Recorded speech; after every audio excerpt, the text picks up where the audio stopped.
Hi hello good evening friends. ನಾನು ಇಲ್ಲಿ ಒಂದು ವಿಶೇಷವಾದ ಒಂದು ವಿಷಯವನ್ನು ತಗೊಂಡು ಬಂದಿದ್ದೀನಿ, ಹೇಳ್ತಾ ಇದ್ದೀನಿ ನೋಡಿ. ಬಂಗಾರದ ಅವಶ್ಯಕತೆ ಎಷ್ಟು ಮತ್ತು ಆ ಬಂಗಾರದ ಮಾಹಿತಿ, ಇದರ ಪ್ರಮುಖ ಮಾಹಿತಿಯನ್ನು ನಾನು ಹೇಳ್ತೇನೆ. ಇಲ್ಲಿ ನಮ್ಮ ಕರ್ನಾಟಕದಲ್ಲಿ ನಾವು ಬಡವರಾಗಿ ಬದುಕ್ತಾ ಇರೋದು ಯಾಕೆ ಅಂತಂದರೆ, ಒಂದು ವರದಕ್ಷಿಣೆ, ಒಂದು ಬಂಗಾರ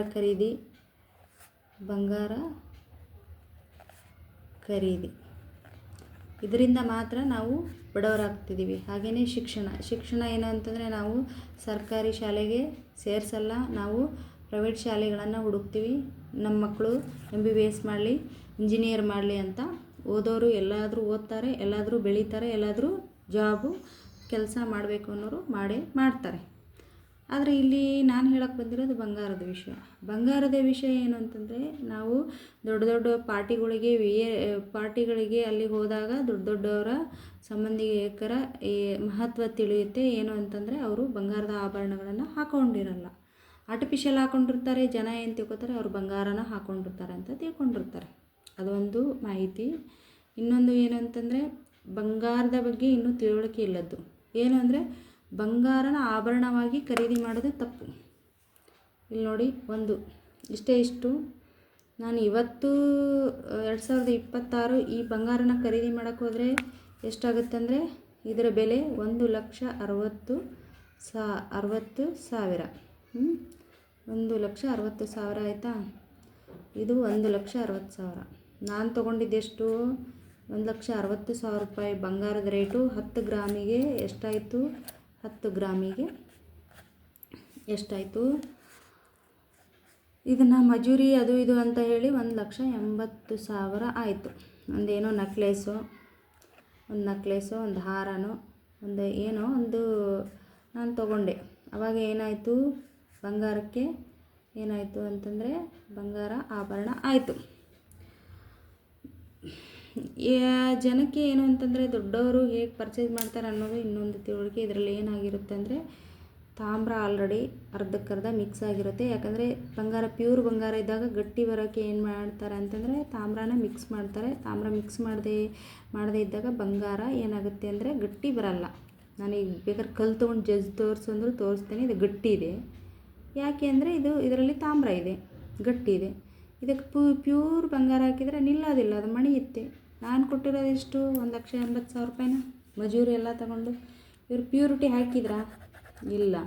24 ಕ್ಯಾರೆಟು ಬಂಗಾರದ ರೇಟ್ ತೊಗೊಂಡು ನಿಮಗೆ 22 ಕ್ಯಾರೆಟ್ ಬಂಗಾರ ಕೊಟ್ಟರೆ ನಿಮ್ಗೆ ಎಷ್ಟು ಲಾಸ್ ಆಯ್ತಲ್ಲಿ? ಇಲ್ಲಿ ಎಷ್ಟು ಲಾಸ್ ಆಯಿತು? 20,000 ಲಾಸ್ ಆಯಿತು. ಎಷ್ಟು? 20,000. ಖರೀದಿ ಮಾಡ್ಕೊಂಬಂದಿದ್ದೀರಾ ಮನೆಗೆ, ಅರ್ಜೆಂಟಾಗಿ ಯಾರಿಗೋ ಆಸ್ಪತ್ರೆಗೋ ಇಲ್ಲ ಏನೋ ಒಂದು ಪರ್ಚೇಸ್ ಮಾಡೋಕ್ಕೋ ದುಡ್ಡು ಕಡಿಮೆ ಬಿತ್ತು. ಅದನ್ನು ಹೋಗಿ ಏನು ಮಾಡಿದ್ರಿ? ಫೈನಾನ್ಸಲ್ಲಿ ಇಲ್ಲ ಬ್ಯಾಂಕಲ್ಲಿ ಫೈನಾನ್ಸಲ್ಲಿ ಅಡ ಇಟ್ರಿ ಅಂತ ತಿಳ್ಕೊಳ್ಳಿ. ಫೈನಾನ್ಸಲ್ಲಿ ಅಡ ಇಟ್ರಿ. ಎಷ್ಟಾಯಿತು? 2% ಬಡ್ಡಿ. 2% ಬಡ್ಡಿ ಬಂತ? 2% ಬಡ್ಡಿ ಅಂದರೆ ನೀವು 1,80,000 ರೂಪಾಯಿ ಕೊಟ್ಟಿದ್ದೀರಿ. ಅಲ್ಲೇ ಎಷ್ಟು ಹೋಯಿತು? 20,000 ಹಾಳಾಯಿತು. ಪ್ಲಸ್ 2% ಬಡ್ಡಿ. 2% ಬಡ್ಡಿ ಅಂದರೆ ನಿಮಗೆ ಅಂದಾಜು ಎಷ್ಟು ಕೊಡ್ತಾರೆ? ನಿಮಗೆ 75% ದುಡ್ಡು ಕೊಡ್ತಾರೆ, ಪೂರ್ತಿನೂ ಕೊಡಲ್ಲ. 1,80,000 ಅಂದರೆ ಅಲ್ಲಿ ಎಷ್ಟು ಮಾಡಿರ್ತಾರೆ? 1,20,000ನೋ 1,50,000ನೋ ಕೊಟ್ಟಿರ್ತಾರೆ. ನಾನು ಹಾಗೆ ಮಿನಿಮಮ್ 1,00,000 ತೊಗೊಂಡ್ರು ಅಂತ ತಿಳ್ಕೊಳ್ಳಿ. 1,00,000ಕ್ಕೆ ಏನಾಯಿತು? 2,000 ರೂಪಾಯಿ ಬಡ್ಡಿ ಆಯಿತು. 2,000 ರೂಪಾಯಿ ಬಡ್ಡಿ ಆಯಿತು. ಇದು 1 ವರ್ಷ ಕಟ್ಟಿದ್ರಪ್ಪ, ಎಷ್ಟಾಯಿತು? ಇಲ್ಲಿ 20,000, 20% 20,000 ಹೋಯಿತು. ಬೇಡ, ಇದು ಬಡ್ಡಿನೂ ಕಟ್ಟೋಕ್ಕಾಗಲಿಲ್ಲ, ಏನೂ ಆಗಿಲ್ಲ. ಇದು ಮತ್ತೆ ಮಾರಿದರು, ಮಾರಾಟ ಮಾಡಿದರು. ಎಷ್ಟಾಯಿತು? 1,80,000 ರೂಪಾಯಿಗೆ ತೊಗೊಂಡಿದ್ದು ಅಲ್ಲಿಗೆ 1,40,000 ರೂಪಾಯಿಗೆ ಮಾರಾಟ ಆಯಿತು. ಎಷ್ಟಾಯಿತು? ಇಲ್ಲಿ 40,000 ಹಾಳಾಯಿತು. 40,000 ಲಾಸ್ ಆಯಿತಾ? ಅಲ್ಲಿಗೆ ಎಷ್ಟಾಯಿತು? 40,000 ಒಂದು, 20,000 ಒಂದು ಬಡ್ಡಿ, 60,000 ಆಯಿತು. 60,000 ಒಂದು, ಆಮೇಲೆ 20,000 ಒಂದು ತಗೊಳ್ಳುವಾಗ. ಎಷ್ಟಾಯ್ತು ಅಲ್ಲಿಗೆ? 40, 60, 70, 80, 90. 40, 50, 60, 70, 80. 80,000 ಒಂದು ವರ್ಷದಲ್ಲಿ ಹಾಳಾಯಿತು. ಎಷ್ಟು ತೊಗೊಂಡಿದ್ದು? ಬರೀ 10 ಗ್ರಾಮ್ ಬಂಗಾರ 1,80,000 ಕೊಟ್ಟು ಒಂದು ನೆಕ್ಲೆಸ್ ತೊಗೊಂಡಿರೋದು ಹಾಳಾಯಿತು. ಎಷ್ಟಕ್ಕೆ? ಇಲ್ಲಿ 80,000 ಹಾಳಾಯಿತು ನಂದು. ಹೌದಾ? ಯಾರು ಲಾಸ್ ಆದ್ರಿ ಇಲ್ಲಿ? ನಾವೇ ಲಾಸ್ ಆದ್ವಾ? ಇದನ್ನು ನಾವು ಯಾವ ರೀತಿ ಮಾಡ್ಕೋಬೋದು ಅಂತಂದರೆ, ಒಂದು ಬಾಂಡ್ ಪೇಪರ್ ಕೊಡ್ತಾರೆ. ನಾನು ಬಂಗಾರ ಖರೀದಿ ಮಾಡಬೇಕು, ಒಂದು ಬಾಂಡ್ ಸಿಗುತ್ತೆ. ಈ ಥರ ಒಂದು ಬಾಂಡ್ ಸಿಗುತ್ತೆ. ಇದರಲ್ಲಿ ನಾನು ಇವತ್ತು 24 ಕ್ಯಾರೆಟ್ ತೊಗೊಂಡೆ. ಎಷ್ಟು ಬಂತು? 1,80,000 ರೂಪಾಯಿ ಬಂತು. ಇದು ಪ್ಯೂರಿಟಿ 24 ಕ್ಯಾರೆಟ್. ಇದು ಬೇಕಂದರೆ ಆಭರಣ ನಿಮ್ಗೆ ಎಷ್ಟು ಬೇಕು ಅಷ್ಟು ಮಾಡ್ಕೋಬೋದು. ಬೇಡ ಅಂದವರು ನಾನು ಹೇಳ್ತಾ ಇರೋದು ಪರ್ಚೇಸಿಂಗ್, ನನಗೆ ಬಂಗಾರ ಬೇಕು ಅನ್ನೋರು. ಇದನ್ನು ನೀವು ಎನಿ ಟೈಮ್ ಬಂಗಾರ ಕೊಡು ಅಂದರೂ, ಆಭರಣ ಕೊಡು ಅಂದರೂ ಕೊಡ್ತಾರೆ. ಇದೇ ದುಡ್ಡಿಗೆ ಸಿಗುತ್ತೆ ನಿಮಗೆ. 5 ವರ್ಷ ಬಿಟ್ಟರು ಅದೇ ದುಡ್ಡು, 10 ವರ್ಷ ಬಿಟ್ಟರು ಅದೇ ದುಡ್ಡು. ಜಾಸ್ತಿ ಆದಾಗ ಜಾಸ್ತಿನೂ ಇರುತ್ತೆ, ಕಡಿಮೆ ಆದಾಗ ಕಡಿಮೆ ಇರುತ್ತೆ. ಇಲ್ಲಿ ನಿಮಗೆ ಏನು ಲಾಭ ಆಗುತ್ತೆ ಅಂದರೆ, ಒಂದು ಬಾಂಡ್ ಥರ ಕೊಟ್ಟಾಗ ಬಾಂಡ್ ಇರುತ್ತೆ. ಅದು ಬಂಗಾರ ಬಾಂಡ್ ಅಂತ ಇರುತ್ತೆ. ಅದೇನಾಗುತ್ತೆ ಅಂದರೆ, ಇದು 1,80,000 ಕೊಟ್ಟು ಖರೀದಿ ಮಾಡಿರ್ತೀರ. ನೆಕ್ಸ್ಟ್ 2 ಲಕ್ಷ ಆಗುತ್ತೆ. ಬಂಗಾರದ ರೇಟ್ ಅಂದಾಗ ನಿಮ್ಮದು 7 ಲಕ್ಷಕ್ಕೆ ಮಾರಾಟ ಆಗುತ್ತೆ. ಯಾಕೆ? ಇದು ಪ್ಯೂರಿಟಿ ಇರುತ್ತೆ. ಪ್ಯೂರಿಟಿ ಇದರಲ್ಲಿ ತಾಮ್ರ ಆಗಲಿ ಯಾವುದೇ ಮಿಕ್ಸ್ ಆಗಿರಲ್ಲ. ಹಾಗೆಯೇ ನಿಮ್ಮದು ಬಾಂಡ್ ಪೇಪರ್ ಇರುತ್ತೆ. ನಿಮ್ಗೆ ಬಂಗಾರ ಬೇಕಂದ್ರೆ ಬಂಗಾರ, ಇಲ್ಲಾಂದರೆ ಬಾಂಡ್ ಪೇಪರ್ ಬೇಕಂದ್ರೆ ಬಾಂಡ್ ಪೇಪರ್. ಇದೇನಾಗುತ್ತೆ ಇವಾಗ ನೋಡಿ, ಇದಾಯಿತಾ?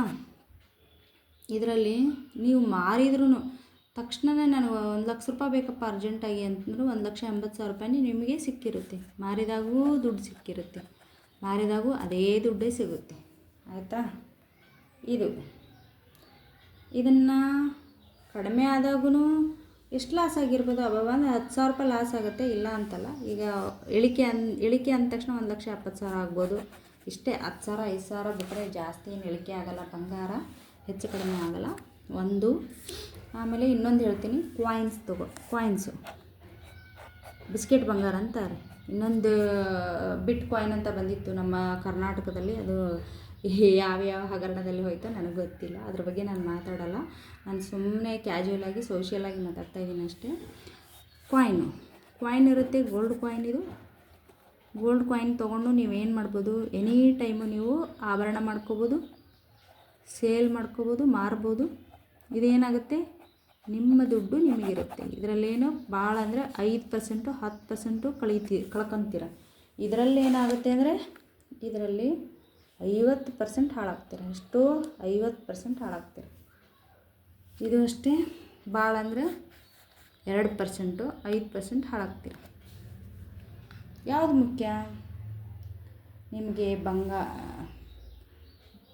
ಕಾರ್ಡ್ ಮುಖ್ಯನೋ, ಕಾಯಿನ್ ಮುಖ್ಯನೋ, ಇಲ್ಲ ಆಭರಣ ಮುಖ್ಯನೋ? ಆಭರಣ ಎಷ್ಟು ಅವಶ್ಯಕತೆ ಇರುತ್ತೆ ಅಷ್ಟು. ಇಲ್ಲಾಂದರೆ ಇದು ಕಳ್ಳರ ಪಾಲು ಆಗುತ್ತೆ, ಫೈನಾನ್ಸ್ ಪಾಲಾಗುತ್ತೆ. ಹಾಗೆಯೇ ಮಾರಾಟ ಆದಾಗ ನಮ್ಮ ದುಡ್ಡು ನಮಗೆ ಹಾಳಾಗುತ್ತೆ. ಎಲ್ಲದರಿಂದಲೂ ಲಾಸ್ ಇದೆ. ಆದಷ್ಟು ಅವಶ್ಯಕತೆ ಇರೋಷ್ಟು ಬಂಗಾರ ಖರೀದಿ ಮಾಡಿ ಅಂತ ಹೇಳ್ತಾ ನನ್ನ ಯೂಟ್ಯೂಬ್ ವಿಡಿಯೋನ ಮುಗಿಸ್ತಾ ಇದ್ದೀನಿ. ಧನ್ಯವಾದಗಳು. ಸಾವಿತ್ರಿ ನಾಮತಿ ಕವಿತ್ರಿ ಧಾರವಾಡ. ನನ್ನ ಯೂಟ್ಯೂಬ್ ಲೈಕ್ ಆಗಿದ್ದರೆ ಲೈಕ್ ಮಾಡಿ, ಶೇರ್ ಮಾಡಿ, ಸಬ್ಸ್ಕ್ರೈಬ್ ಮಾಡಿ.